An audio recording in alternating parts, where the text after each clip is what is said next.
coming. Let me welcome in a super negative member of the media. He's Ric Bucher, ESPN, Fox Sports 1, NBA guy. He's covered it for years.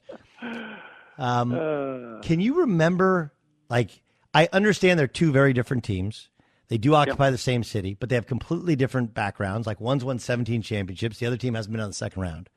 Yeah. But you go from Friday, I click off the radio button, right? 6 o'clock Eastern, 3 o'clock Pacific.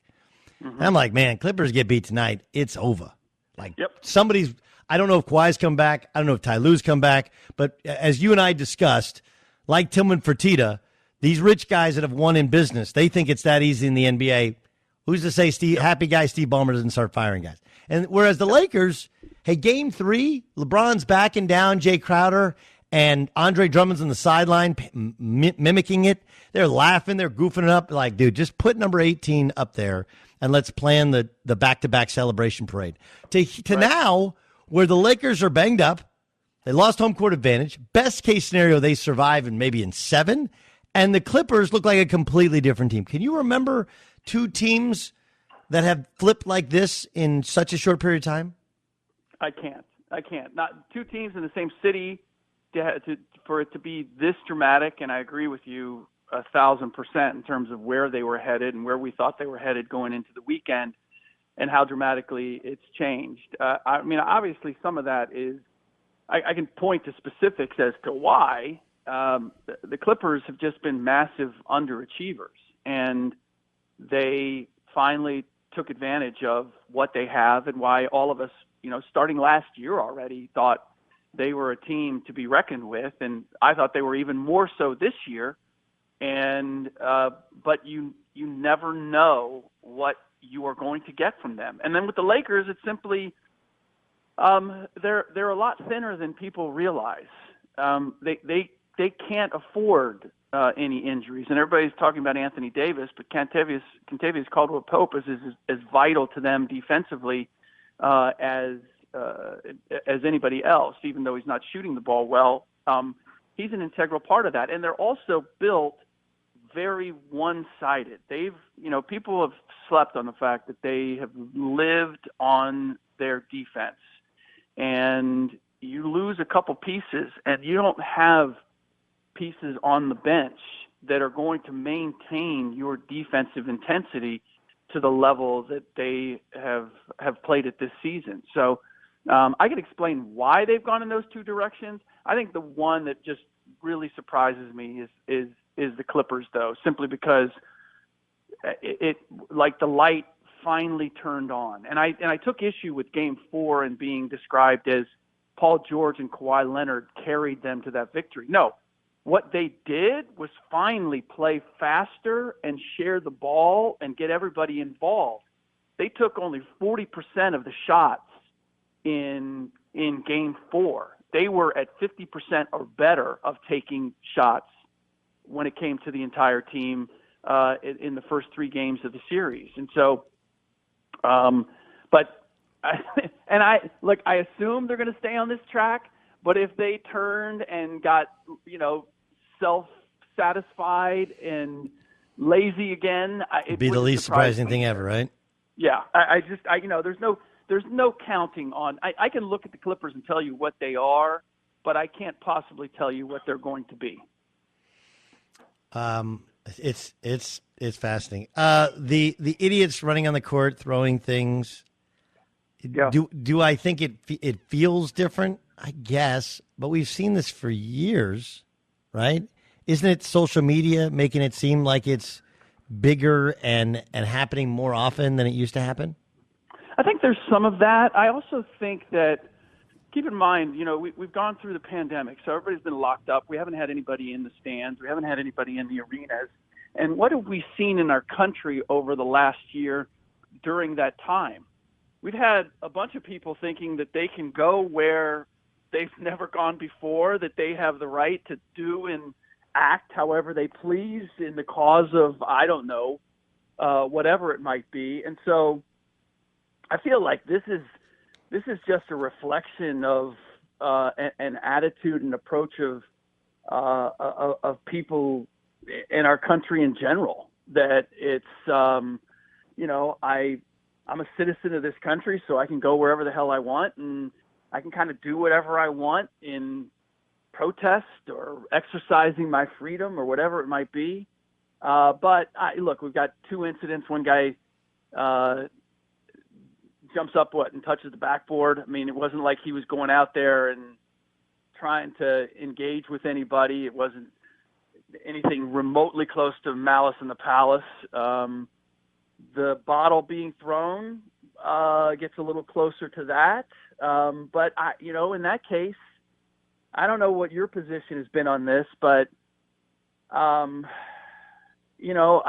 say that Kyrie Irving is absolved of any part in fans in Boston being upset with him. I mean, he going into the series, he says, I hope you people aren't racist. I hope you people don't act racist. Right. Which is this passive aggressive, like, what? I mean, look, are there racists in Boston? Yes. Are there racist Boston Celtics fans? Yes. But like, you're poking the bear, and then you go out on the court and you rub your foot in the eye of the leprechaun for everybody to see.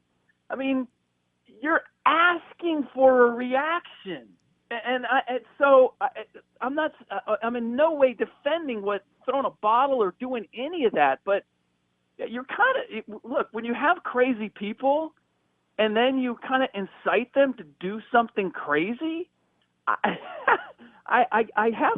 have to question what your motives and intentions are as well. And by the way, if the Brooklyn Nets are just focused simply on winning a championship, how does getting, inciting or engaging the Boston fans, how does that in any way contribute to what should be your focus and your number one priority first and foremost? I'm in no way defending throwing anything, popcorn, right, a piece of paper, whatever it is. I am in no way suggesting that that's okay. It is not.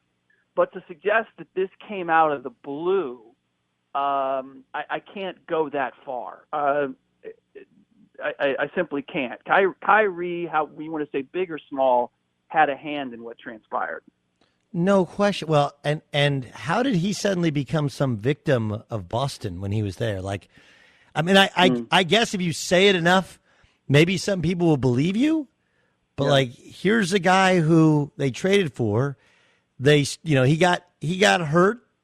Remember he had the thing in his knee, so he missed the playoffs. They didn't rush him back. They were better without him as a team than they were with him. He was the one who grabbed the mic and said, I want to stay here forever if you'll have me.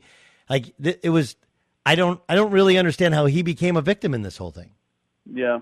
I don't either, but there's a lot that I don't understand about Kyrie, and the mixed messages are the most difficult. I mean, this is a guy who's supposed to care about everyone, I guess, and we want to have peace, love, and unity and togetherness and find common ground, and wear, like, insulting Celtics fans by stepping on their logo and suggesting that he's on guard for racist activity. I don't see how that's brokering peace there. But as I said, there's a lot that Kyrie does that I don't understand, and he has a big platform to do it, and so gives us fodder to kind of figure out exactly what he's up to.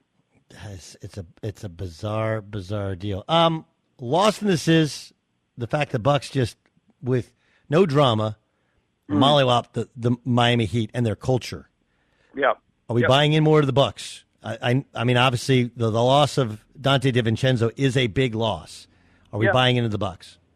Yeah, I mean, I have cautiously. I feel like they or the Philadelphia 76ers are my favorites to come out of the East, and I do believe that the addition of Drew Holiday and PJ Tucker, and maybe most important, the evolution of Giannis Antetokounmpo, makes them a different team now. And so I think they have as good a chance as anybody to come out of the East. I did not believe that the previous 2 years. I didn't believe that Giannis was true MVP material, as I do now. So I am buying into them, and I think that the Miami Heat were a great foil for them in the first round, because they were going to play you tough. They were going to try to play you physical, and the Milwaukee Bucks answered that and then some. So of all the first round matchups, what the Philadelphia 76ers are doing to the Wizards, what the Brooklyn Nets are doing to the Boston Celtics, like neither one of those series surprises me whatsoever. The Bucks sweeping the Heat, to me, if anybody's made a statement, it's the Milwaukee Bucks. Okay. If not the Lakers and the Clippers, is there anyone else in the West? Oh, goodness. I don't know. I mean, take your pick. Denver's flawed. Portland's flawed. Phoenix is certainly. You know what? I'd probably have to fall back to the Utah Jazz. This is what has been interesting for me watching that series between Utah and Memphis, is that I'm not sure whether to question the Utah Jazz and that they haven't been able to put away the Memphis Grizzlies, or to give the Grizzlies credit that they simply won't go away in any game. I am going to be a font of positivity, and I'm going to say that let's take our hats off to the Memphis Grizzlies for pushing the Utah Jazz to have to win every single game. But I would say that, you know, with if there's no Lakers, there's no Clippers, then this is the year we could have imagine Utah Jazz, Milwaukee Bucks, NBA Finals. Adam Silver now. That would not be good for Adam Silver. I do want to circle back to this. I understand, and you've covered the daily beat for teams. You've covered the entire league. I understand the substitutions, like the Trae Young thing in Game 2 for the Hawks. Like, it happens. You take a guy out for the start of the fourth quarter at times to get him a quick breath, and you leave him out too long. Yep. The Clippers thing all changed when Carlisle, as he does, like this is what they do. Yep. He took Luke out with 4 and change to go. They're up, I think, 17 at the time. Like literally up 28-11 to start the game. They're up 17 points, and he is cooking. Yep. And he did what we as players always said, put him on ice, right? Like he cooled off his best player. At the end of that quarter, they're only up 3. The series changed on one substitution. I'm not saying Rick Carlisle is not a good coach. He's been he's won an NBA championship. He's a great offensive coach. But man, that is a substitution that could have dramatic ramifications on the entire league. Yeah, certainly that was an impactful decision on that game. To say that the entire series is hinging on it, I still think that taking Zubac out and Patrick Beverly out of the rotation and playing that way and realizing that Serge Ibaka can't contribute right now, and Doncic obviously not being right, that there are other elements that have contributed equally. But look, I can't argue with you that it had a huge impact, and I can just say that, you know, Rick is one of those guys who believes in. First of all, he's a very controlling coach.